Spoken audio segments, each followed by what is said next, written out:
Questão 56. Por que Jesus veio da casa de Davi?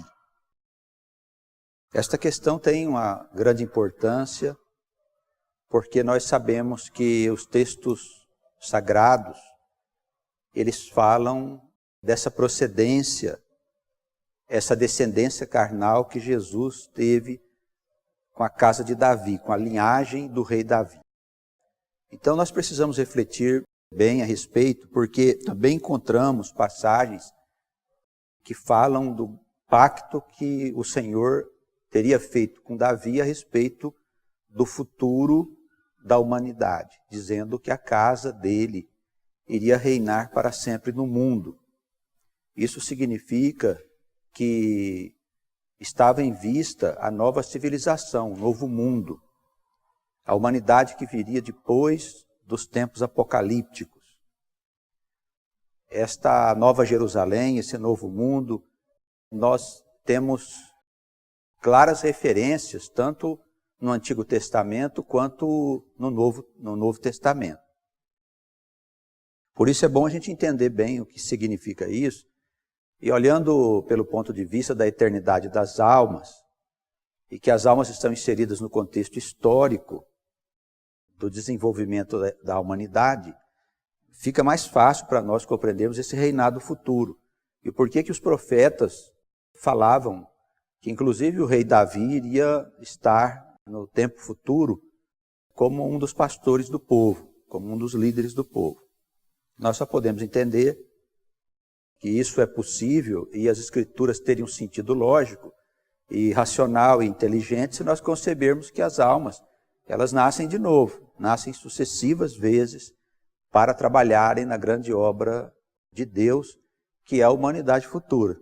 Está em curso o desenvolvimento de uma humanidade, desde os seus tempos primitivos, desde quando começou lá atrás, com a semeadura da vida, e depois tudo de acordo com como nós entendemos no processo científico, que a ciência nos fala, o que aconteceu, o desenvolvimento da vida, do ambiente na Terra, a formação dos povos primitivos, as raças primitivas, até atingir o estado que nós nos encontramos hoje. Por isso é bom a gente entender direitinho por que Jesus tem esse laço com Davi, o rei de Israel. Vamos à leitura aqui da resposta da questão 56. Davi representa o homem segundo o coração de Deus. A mesma palavra diz que o filho de Jessé executaria toda a vontade do Criador. Com certeza, o homem que agrada a Deus é aquele que faz a sua vontade. Não se pode caminhar com o Eterno fazendo a vontade do homem. As referências feitas a Davi, quando Deus o escolheu para que ele assumisse o lugar de Saul, era que ele era um homem de acordo com o coração de Deus. Que Deus havia escolhido ele porque ele fazia toda a vontade de Deus.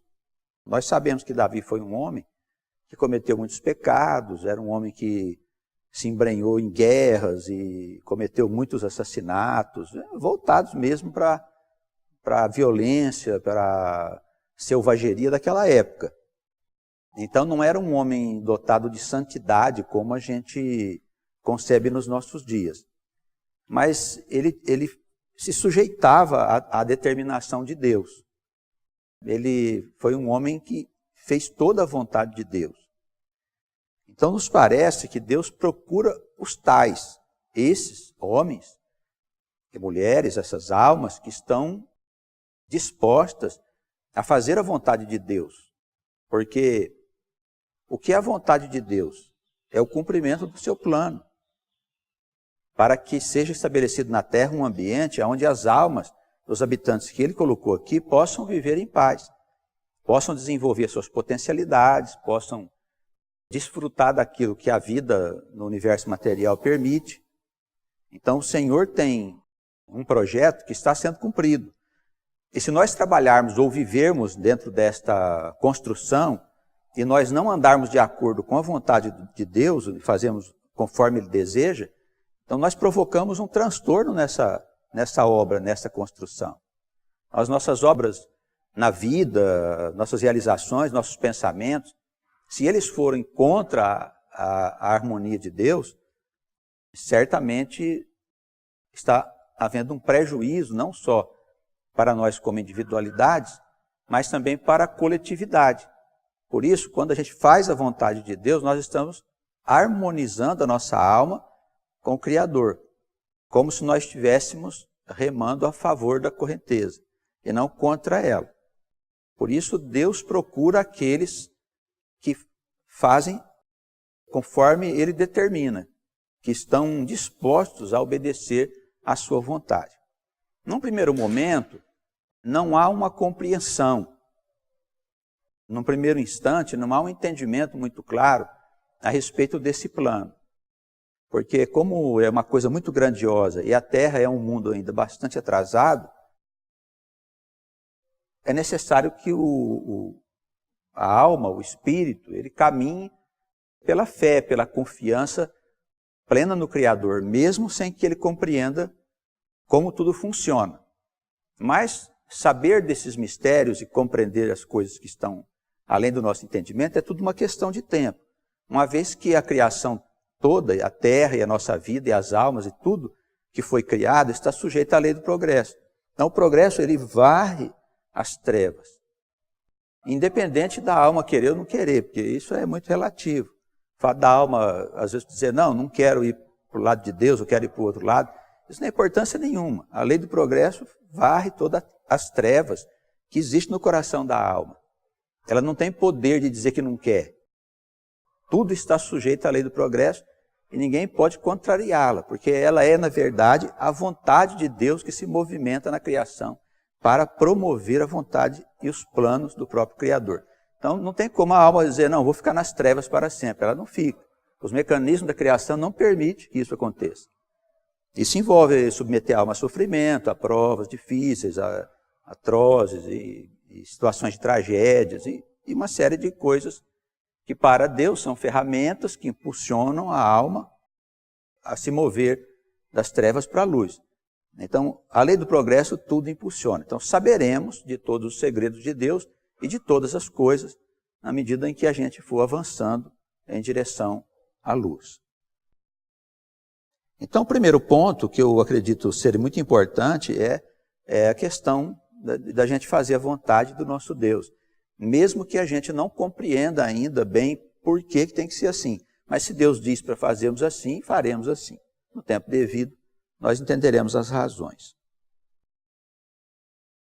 Para ensinar ao povo que não buscava a virtude das aparências, Deus fez com que o Senhor, o Messias, nascesse da descendência carnal do rei Davi, que era um homem comum, um homem que havia cometido pecados como qualquer um outro. Mas Davi era um homem que se arrependia das coisas erradas que fazia. É algo que caracterizava a personalidade dele. E foi um homem que viveu as experiências que talvez nós, na nossa infantilidade, gostaríamos de ver acontecer. Nós saímos de uma situação de simplicidade ou de pobreza material e atingimos um estado de glória e de riqueza, como Davi atingiu pela vontade de Deus. E a gente vê que o poder, a riqueza, os bens do mundo pode nos levar a estados de tentação, independente daquilo que nós somos em termos espirituais. Não adianta a gente dizer, não, eu tenho valores morais, ou eu já tenho experiência suficiente para ser um rei, para ser isso, ser aquilo, ou ter bens e eu não me deixar influenciar por isso. Nós vemos que Davi era um homem simples, e foi levado por Deus à condição de rei, e quando ele estava nessa posição, ele cometeu desatinos, se perdeu dentro do poder, né? E Deus estava ali, através dos profetas, do profeta Natã, que era um homem muito próximo dele, Deus o conscientizou dos seus equívocos. Então Davi passa a enxergar os seus erros e se arrepender profundamente dos seus atos. E isso também é segundo o coração de Deus. Então Deus quer que a gente faça a sua vontade, e que nós nos arrependamos dos nossos pecados para que a gente tenha a possibilidade de avançar no progresso, né, e nos livrar das trevas que estão vivas no mundo. As trevas são forças vivas, são coisas que estão sempre, quando há um espaço, elas penetram na nossa vida.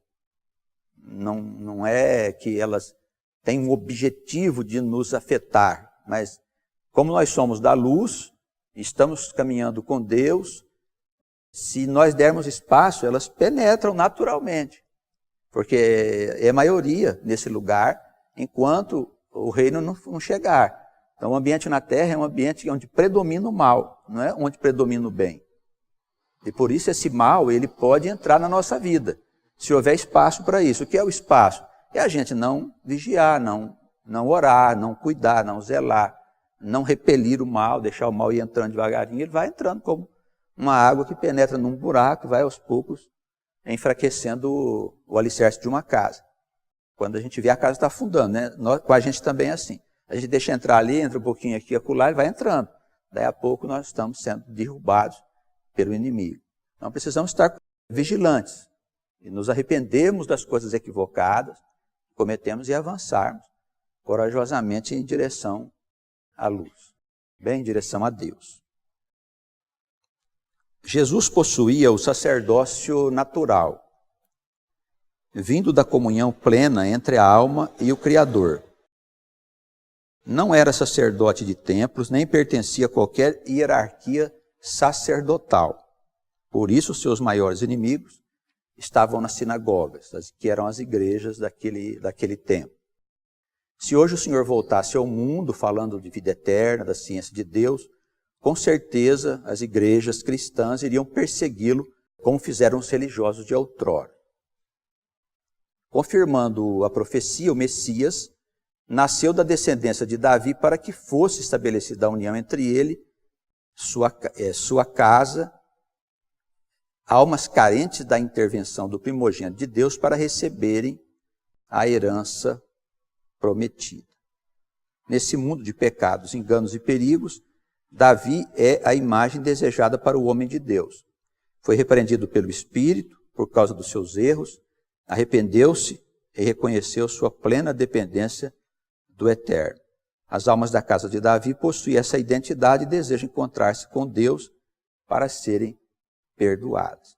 Então, a casa de Davi, ela tem essa característica de ser a casa do próprio Senhor, a casa do Messias. Porque foi com essa casa que Deus estabeleceu um pacto. E como nós sabemos que Deus não fala diretamente com ninguém, porque o Eterno existe numa condição onde ele não se manifesta na relatividade, há um Senhor a quem o povo de Deus se dirigia. Nós acreditamos que seja o Adonai dos judeus e que ele não passa do Jesus nosso Senhor, porque sabemos que o Senhor já acompanha o povo desde o começo como o primogênito da nação. E Davi, quando se refere a ele nos Salmos, ele fala de um segundo Senhor, né? Disse o Senhor, que era o Senhor Deus, ao meu Senhor, que era o Senhor de Davi, que era o Adonai, ou Jesus, que é o Senhor dos cristãos. É a mesma, na verdade, a mesma alma responsável pelo povo. Então, a casa de Davi, ela só não é vista como presente no nosso tempo e necessária ao nosso tempo, porque as religiões, de uma forma geral, elas não entendem a vida pela ótica das encarnações que se sucedem. Por isso, as almas daquele tempo não têm nenhum tipo de laço com as almas do tempo presente. Na ideia de vida única, a alma nasce num tempo qualquer. E aí ela vive as experiências daquele tempo, e sendo salva, sendo condenadas. Ela não tem outra opção. E a vida é o barco, a situação do barco que ela pegou no momento da viagem. Então vamos imaginar, o sujeito nasceu há 100 anos atrás, a experiência que ele viveu foi aquele período, não tem jeito dele viver aqui na frente, se aproveitar ou ser prejudicado por uma época. Então há uma desconexão. Se a alma não nasce de uma forma sequente, ela não tem como acompanhar a experiência acumulada da própria humanidade. E isso fica sem sentido. Então, cada ser é jogado por Deus num determinado tempo, e ali ele vive uma experiência qualquer de vida, frequentemente de sofrimento, de injustiça, de tragédias, sem que haja uma explicação por que alguém sofre e outros não sofrem, e morrem depois sem saber para onde a pessoa, verdadeiramente, a alma dela é encaminhada.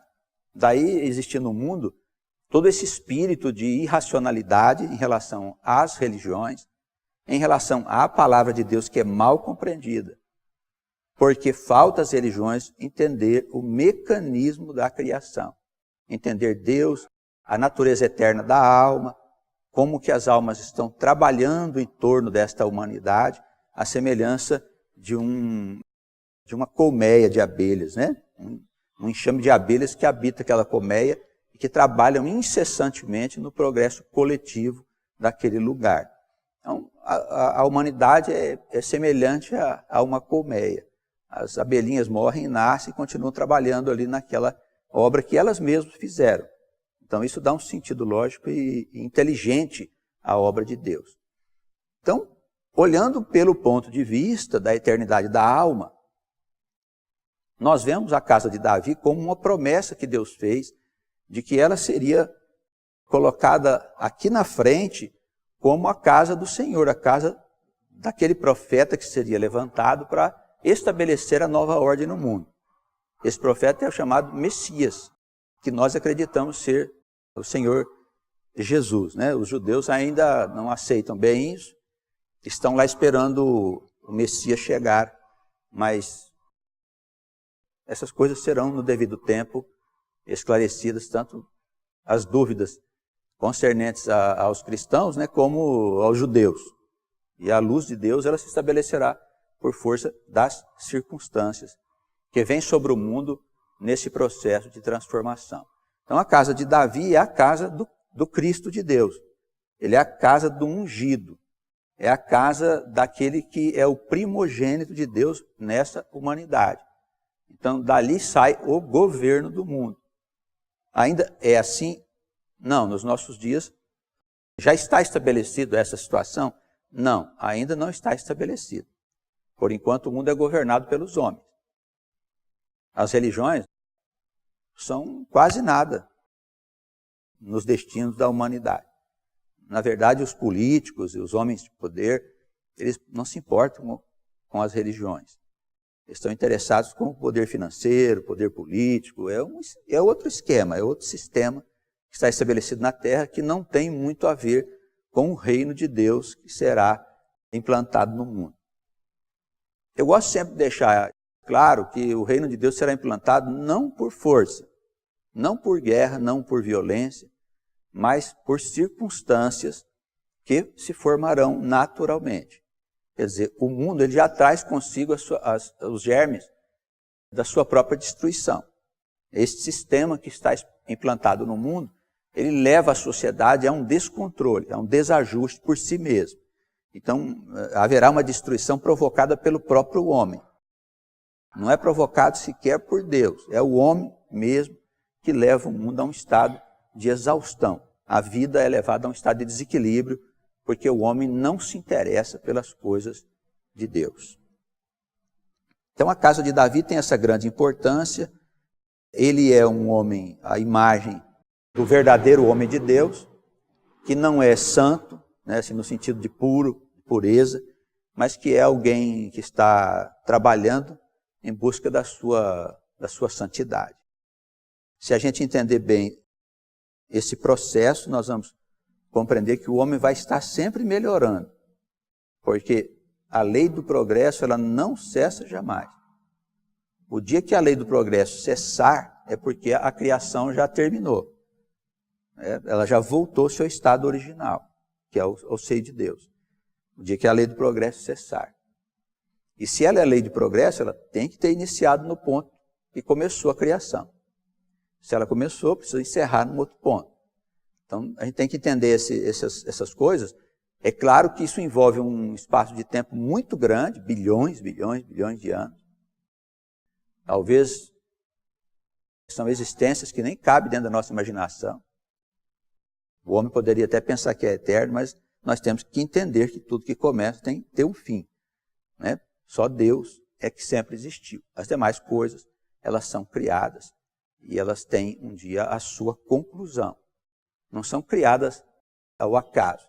Elas são criadas obedecendo a um projeto que sai da mente do próprio Criador. Segundo parágrafo aí, as confissões e aflições de Davi constituem-se, na maioria dos salmos escritos, para aqueles que precisam de consolo e de proximidade com o Santíssimo. É um livro, o livro de Salmos, para cuidadosa reflexão e busca de identidade. Nas suas aflições e combates, o próprio Jesus, o Filho de Deus, não deixou de referir-se aos salmos de Davi. A libertação proporcionada pelo Messias anula a intermediação do sacerdócio carnal, cuja utilidade é de orientar a alma nos primeiros passos da caminhada. Quando nós lemos salmos, cuja maioria dos escritos são de autoria de Davi, nós percebemos ali que já está sendo colocada, e até com certa clareza, a presença de um Deus misericordioso. Veja que nos escritos anteriores a Davi, nós encontramos sempre a presença de um Deus muito enérgico, pronto para fazer chover fogo sobre a cabeça do povo, né? Um Deus ameaçador. E já com Davi, nos escritos, começa a aparecer uma outra imagem de um Deus, aonde a sua misericórdia, o seu grande amor é colocado diante do homem que está procurando este Deus, que está querendo ser socorrido por esse Deus nas suas aflições. Então, eu vejo que, a partir dos Salmos, nós já temos a presença do Deus de Jesus, do Deus depois, mais tarde revelado por Jesus. Vemos também que nos Salmos há uma ausência do sacerdócio carnal. Não é necessário um sacerdote que intercede por aquele que clama. Aquele que clama trata diretamente com o Criador, diretamente com Deus. É isso, parece ser o desejo que este Deus quer. Tanto que ele diz, eu quero ensinar você. Eu quero te guiar com os meus olhos. Então estabelece-se ali uma relação de intimidade entre o Filho e o Pai. Entre a criatura e o Criador. E essa intimidade é para que a experiência da alma, do Filho, da alma, seja uma experiência feliz e bem-sucedida. Por isso ele diz, eu quero te guiar com os meus olhos. Guiar em quê? Na experiência que a alma vai viver. Então, quando nós deixamos Deus guiar a nossa vida, nós só podemos ir no caminho de felicidade, não tem jeito de ir no caminho de sofrimento, porque Deus quer a nossa felicidade. Então, todos esses princípios, eles já estão revelados nos Salmos de Davi. Os Salmos, eles eram tidos por Lutero como uma pequena escritura, capaz de por si mesma trazer a salvação para a alma, independente de qualquer outra coisa. E olha, quando ele fala isso, ele exclui toda a história da salvação pela cruz, o sacrifício, etc. Ele diz que ali há o consolo, ali há o perdão. Então, os Salmos, ele leva a alma a ter uma conexão direta com Deus, direto com a mente de Deus. Me parece que esse é o estado desejável pelo Espírito de Deus e que será estabelecido no mundo novo, aonde não haverá sacerdotes e nem templos, aonde haverá um estado natural de relação da alma com o próprio Criador. E o Criador vai alimentar a alma com as bênçãos dele, com a sabedoria, com um espírito de coisas que vai trazer felicidade plena para aquela alma, para ela poder desenvolver suas potencialidades na criação de Deus e levar a humanidade para um estágio de grandiosidade, para ser uma civilização verdadeira. Sem fome, sem miséria, sem desgraça, sem ladrões, sem desonestidade, sem corrupção, tragédias e loucuras como a gente vê acontecer no mundo. Então Deus quer que as coisas sigam esse rumo, este caminho. Parece que todos esses fundamentos estão ali expostos nos Salmos. Então o trabalho de Davi tem uma importância muito grande. Parece ser o trabalho do próprio Cristo. Tanto que ele faz o Senhor nas suas aflições, nas suas dificuldades, ele estava sempre lembrando dos Salmos, buscando os Salmos de Davi, recitando os Salmos, para que ele tivesse todo o suporte necessário, o apoio do Espírito para poder suportar as suas provações, né? Inclusive a sua morte de cruz. Então, eu vejo que a casa de Davi é a casa do próprio Messias, a casa do Senhor. Não me parece que haja nem no Novo Testamento, nas profecias, e também no tocante às profecias do Antigo Testamento relacionadas com o reino messiânico, que é o mundo novo, não me parece haver a ideia de que Jesus vai descer no mundo para reinar como um rei. Como é uma concepção dos judeus, que o Messias vai sentar num trono, que vai ser feito lá em Jerusalém, de lá ele vai reinar no mundo. Não me parece haver suporte nas Escrituras que possam apoiar essa ideia, embora seja defendido por alguns no meio dos cristãos e por outros no meio dos judeus. Mas eu acho que, me parece que a realidade é que as almas que estão envolvidas nesse processo, que são várias almas, não são poucas almas, são muitas almas, que servem o Senhor há muito tempo, que pertencem às tribos de Israel, serão as almas que vão governar o mundo, né? Seguindo, nascendo, trabalhando, indo para a eternidade, outros descendo e trabalhando e construindo essa colmeia, essa casa que o Senhor tem projetado para essa humanidade. Então me parece que são várias almas, um conjunto de almas, de inteligências, que servem vários departamentos da organização do mundo, da vida. Isso não tem nada a ver com religião, é importante nós sabermos isso. Não tem nada a ver com igreja, com papa, com padre, com pastores, nada disso. É uma outra ciência, é um outro conhecimento. Então, essas almas atuam em vários setores da vida humana e elas vão atuar para organizar tudo de acordo com a vontade do nosso Deus. Tá bem? Na introdução do senhor, você falou assim que o Pai, né, Deus, ele não pode falar diretamente ao homem. Sim. E agora o senhor acabou de falar que nós podemos falar diretamente com o Pai. E quando Jesus fala assim que ninguém vai ao Pai senão por mim? Agora o senhor falou assim que a gente pode diretamente falar com Deus. Sim. Há uma relatividade ao tratarmos de um Deus a quem se pode falar, evidentemente nós estamos nos referindo ao verbo divino, ou Logos, que é o Deus manifesto. O Deus que não fala diretamente com a gente é o Deus eterno. O Pai eterno, ele mantém o seu status de eternidade. Então não se comunica diretamente com seus filhos, a não ser por meio do Deus manifesto, que é o Logos, o verbo. Então, quando eu digo nós falamos com Deus, é que nós falamos com o verbo, com o filho dele, na verdade, né? Que é o Logos manifesto. Então, o Deus manifesto é o verbo, sempre ele na sua manifestação. Então, o Deus ele não apareceria para falar ali com uma figura, um anjo, para falar com um dos servos dele. Sempre existem intermediários, né? Mesmo o verbo, ele utiliza de intermediários para poder manifestar o seu pensamento ao povo, orientar alguém, ou enfim, profeta. Ele sempre usa um intermediário, um anjo, um outro ser que está mais perto da região material da terra. Então, particularmente eu acho que toda vez que Deus falou com Moisés, falou através de Jesus. Particularmente eu penso isso que é o Messias.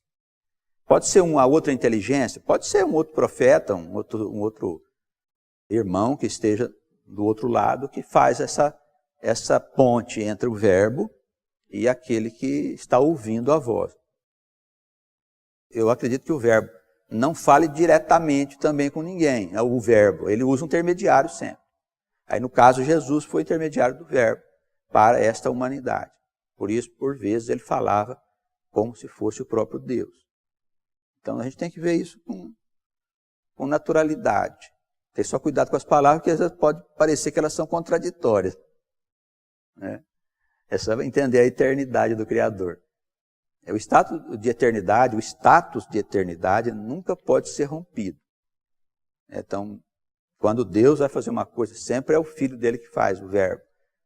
Mas é a vontade manifesta de Deus, uma vez que não há individualidade. Então, Pai, Filho e Espírito, eles são um só. Mas há uma manifestação. Essa manifestação é um conjunto de um mesmo Deus, a quem nós podemos nos dirigir. Mas ele mantém-se além da criação no status de eternidade que ele sempre teve. Então nós não podemos falar diretamente com esse Deus, com o Eterno. O fazemos através do seu Filho. Por isso ninguém vem ao Pai senão por mim. Porque ele é o intermediário, ele é a interface, a janela pela qual nós enxergamos a eternidade. Tem que olhar sempre por esse lado, a criação toda. E funciona assim. Entendido? Entendeu direitinho? Muito bem. Que o pastor fizesse mais uma consideração acerca da... Existe uma discrepância, parece, entre a santidade de Davi e a santidade preconizada pela religião, a conhecida santidade. Né? Que as igrejas pregam e que, de alguma forma, os cristãos tentam se adequar. Mas, considerando a vida de Davi e esse coração, segundo o coração de Deus, parece que há uma diferença muito grande entre uma coisa e outra, né? Eu queria que o senhor fizesse uma consideração. Parece que essa ideia de santidade que existe no meio cristão foi desenvolvido na história da igreja. E está bem presente no mundo ocidental, essa coisa do indivíduo sair da lama e se tornar um ser superior. Como se ele pudesse se tornar um espírito puro, assim, uma alma pura, destituída de qualquer mancha do pecado. Também está atrelada a essa ideia o conceito de que um dia a alma vai viver no céu, junto com Deus. Isso varia muito de religiões, assim, de seitas. Uns chamam isso de plano superior, outros de paraíso. Enfim, cada um tem uma concepção desse lugar onde a alma, depois de purificada, iria viver lá perto do Criador por um mérito próprio, de aperfeiçoamento moral dos seus valores, pelo esforço, pela caridade que ele faz, e pelo domínio das suas imperfeições, etc. Tudo bem, é bonito, parece um negócio assim de autoajuda, o indivíduo se esforça e por isso ele tem o mérito de entrar no reino de Deus, etc. Tudo bem, muito bonito, só que isso não tem nada a ver com as Escrituras Sagradas. Os textos sagrados não falam nada disso. Os textos sagrados chamam os homens para uma grande experiência com Deus. Sequer Deus faz juízo sobre o homem. Tanto ele não faz juízo que ele concedeu Jesus. E os salmos, já em Davi, os salmos mostram que Deus é misericórdia, benignidade, bondade, perdão. Quer dizer, então, se nós precisamos da misericórdia de Deus, da bondade do seu perdão constantemente, é que o estado de imperfeição é inerente ao estado de imperfeição da humanidade. E nesse aspecto, até o pecado ele assume um aspecto relativo. Concordo? Porque se eu pertenço a um ambiente onde permanece o pecado, onde o mal está presente, naturalmente eu acabo cometendo pecado. Então todos nós somos pecadores, todos nós participamos de uma experiência de equívocos em relação à regra de Deus. Então nós somos condenados ou julgados por Deus? Somos, se nós não procurarmos o Senhor de coração sincero e reconhecer a nossa imperfeição, que é o que Deus quer. Deus não quer que nós sejamos perfeitos. Ele quer que nós reconheçamos a nossa imperfeição. Porque o dia que nós fomos perfeitos, nós não existimos mais. Os irmãos concordam? Quando eu chegar a ser perfeito como Deus, diz lá o Senhor, sede perfeito como perfeito é o vosso Pai Celestial, o dia que essa perfeição se fechar é porque terminou o processo criativo. Então, a alma, ela tem que viver a sua experiência natural. Seria estranho que no meio de nós, num estado de inferioridade como é a Terra, existisse um homem santo. Você não acha isso esquisito? Eu pelo menos, eu acho. Um homem puro. Esse sujeito aí, ele nunca cometeu pecado. Então, ao que nós entendemos pelas Escrituras, o Senhor veio desempenhar uma tarefa diferente dos homens comuns. Ele veio para salvar o mundo, ele veio desenvolver um processo que ainda não se entende muito bem, que é de ser sacrificado para o resgate de um mundo que estava dominado pelas trevas. Na verdade, o mundo estava prisioneiro das trevas, como se estivesse acorrentado por ela. Então, para romper essa corrente do mal, ele teve que vir se sacrificar para poder haver o rompimento com essas trevas. Então, ele veio para viver como alguém que não tivesse envolvido com o pecado. Mas veja que o Senhor desaparece do cenário aos 13 anos de idade. Ninguém sabe onde ele foi. E aparece depois já desempenhando a sua missão, a sua tarefa, aos 30 anos de idade. Então, foi um homem preservado do mundo. Por quê? Porque ele tinha uma tarefa específica a realizar. Então, não se pode comparar, evidentemente, a vida do homem comum com o Senhor Jesus, que são coisas bem diferentes. Então, qual que é o homem? Qual que é o modelo do homem? Jesus é o quê? É o modelo que nós todos temos que seguir? Não, ele é o fim. Assim, nós caminhamos em direção àquela luz, mas nós não podemos ser como Jesus. Ele pertence já a uma esfera além da nossa realidade. Então, é necessário que nós acompanhemos a realidade do nosso tempo. Tudo vai se modificando e nós vamos naturalmente melhorando à medida que a humanidade vai melhorando. Que vai havendo progresso para todas as almas. Não pode ser visto de uma outra forma. Então, seria estranho que se trabalhasse numa doutrina que pretendesse criar santos no meio de pecadores. Um mundo de gente pura, perfeita. Bom, o que é um homem perfeito? É um homem que não comete pecado, é um homem que não pensa em pecado. Então, o que esse homem faz? Ele pensa em quê? Porque tudo que nós pensamos nessa vida relacionado com a vida material, não é? Então, como é que seria esse santo? Como seria a mente de um homem dotado de santidade? Dessa santidade que é pregada no meio do cristianismo e outras doutrinas que trabalham com essa ideia de que o homem tem que se esforçar para se purificar. Então, é bonito, é uma teoria belíssima, o sujeito virar santo, eles adoram o homem lá que era bonzinho, fazia isso, fazia aquilo, só cuidava dos pobres, ele é canonizado, etc. e tal. Amém, está tudo certo, é assim mesmo a história da humanidade. Só que isso não tem qualquer conotação com as escrituras sagradas. É simples. Então, como a gente não está aqui para poder andar no caminho que os outros dizem para a gente andar, nós estamos aqui para andar no caminho das escrituras sagradas. Então, nós vamos andar no caminho das escrituras sagradas. E ponto final. O que nos parece é que o homem segundo o coração de Deus é um homem segundo Davi. Um homem comum, como nós. Que tinha suas aflições, as suas glórias, teve os seus erros, se arrependeu, andou com Deus a vida inteira. Enfrentou as provas que Deus enviou para ele, todas as provas. Talvez ele tenha sido um dos homens que mais viveu provas na história do povo de Deus. Algumas figuras da história do povo de Deus viveram grandes aflições. Davi foi um homem que viveu muitas aflições. É um modelo para nós. Então, você está dizendo que o modelo é um homem natural? Sim, o modelo, no meu ponto de vista, é um homem natural. Eu vejo o apóstolo Paulo, por exemplo, acho que é um modelo de homem para nós. Um homem que lutava contra as suas próprias aflições, seus tormentos. Agora, como é que vai fazer, né? Tudo bem, eu acho Jesus um modelo excelente, mas ele é meio longe da nossa esfera, né, de existência. Mas é o fim para todos nós, é o caminho que todos nós seguimos. Né? Então há que se refletir sobre isso. O senhor fez a citação do apóstolo Paulo, mas define bem tudo que o senhor está dizendo, né? Combati o bom combate, né? Então, e venci, né?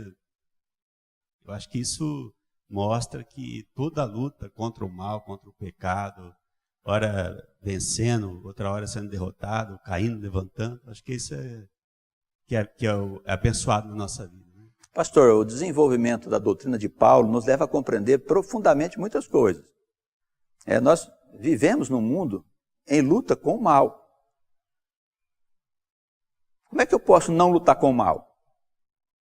Tem que lutar com o mal. Esse é o bom combate. Está dentro de nós, né? Ué, está dentro de nós. É a forma como a nossa alma cede ao mal ou resiste ao mal. Esse é o combate. O mal está aí. Nós vamos acabar com o mal? Não vamos. O mal, quem vai acabar com ele é Deus, né, no tempo certo. E nós lutamos contra o mal. Então, o que é a nossa vida? É uma luta contra o mal. Segue-se que nós somos puros? Sim, nós nascemos de Deus. Então, como que é a nossa vida de pecado? Porque nós deixamos o mal nos conduzir. É uma experiência que nós vivemos na criação de Deus. Porque nós partimos da premissa que a alma nasce do Criador. Se ela nasce do Criador, se a alma é uma fagulha da própria divindade, e não pode ser de outro jeito, não tem outra explicação, a não ser que admita que Deus crie as coisas do nada, o que seria um absurdo. Então, se a alma, de alguma forma, saiu do próprio Criador e espelha a imagem do Criador, ela tem que ter todas as prerrogativas do Criador, ela não tem necessidade de evoluir. A alma já nasce pronta. Agora, ela desce num lugar onde ela vai viver uma experiência, num lugar de trevas, num lugar bruto, selvagem, onde um espírito existe nesse lugar que faz com que a alma cometa pecado. Então, a alma comete pecado, não é que ela é pecadora, não é que ela nasce pecadora, ela não foi feita imperfeita. Ela comete pecado porque ela cede ao mal, pela sua predominância sobre a vida na face da terra. Então, evidentemente, tudo isso se desdobra, né, em várias consequências, mas é uma doutrina diferente. Então, o homem natural, que é o homem que está vivendo aqui hoje, é o homem procurado por Deus. Um homem que se arrepende do mal que faz e que procura fazer a vontade deste Deus eterno. Bem, esse é o homem que Deus procura. Não procura o homem santo, o homem puro, o homem que nunca pecou. 1000 vezes o homem que pecou do que o homem que nunca pecou. 1000 vezes o cara que pecou. Porque o que nunca pecou vai pecar. Ele não pode chegar a Deus se ele não cometer pecado. Se nós entendemos o mecanismo da vida. O mecanismo da vida é assim, é dualidade, né? Há que passar pelos caminhos do mal, da ignorância, para poder o homem chegar ao seu estado de divindade, de luz. Os profetas, aqui do terceiro parágrafo, os profetas afirmam que a alma de Davi é uma das lideranças que estará à frente do movimento de unificação das casas de Israel, são as almas de Judá e os dispersos. A referência é Ezequiel 34, versículo 23, 24, e capítulo 37, versículo 24. Há uma referência direta dizendo que Davi será um dos pastores do povo. Deus vai unir o povo, que no nosso entender são judeus e cristãos, em uma grande nação, tendo em vista o estabelecimento da nova Jerusalém, o reino de Deus, a nova humanidade, para que haja felicidade nas nações definitivamente. Se o reino pertence ao Messias, é forçoso admitir que se esteja diante de uma linha sucessória iniciada na família de Jessé. Jesus pertence à casa de Davi, porque com ele Deus fez um pacto eterno. Tá bem? As referências estão aí, poderíamos comentar algumas delas, mas o nosso tempo já não permite. Tá bem? Então dá para os irmãos dar uma olhadinha depois aí nas referências bíblicas. A passagem de Ezequiel está aí no capítulo 37. Apocalipse também aqui, eu coloquei uma passagem no capítulo 11, versículo 15, aonde, quando o sétimo anjo toca sua trombeta, grandes vozes nos céus anunciaram os reinos do mundo, vieram a ser de nosso Senhor, que é Deus, né, o Verbo, e do seu Cristo, que é o Messias, Jesus. Para a gente saber aqui que há duas coisas, né? O Senhor, a Escritura se refere ao Senhor Deus, e também ao seu Cristo. Quem que é o Cristo do Senhor? É Jesus, né? Que é o Messias. Tá bem? Essa palavra Cristo quer dizer aquele em quem se creu, que é o escolhido. E ele reinará para todo sempre. Tá bem? Que o Senhor nos abençoe e nos guarde no seu amor e misericórdia. Amém.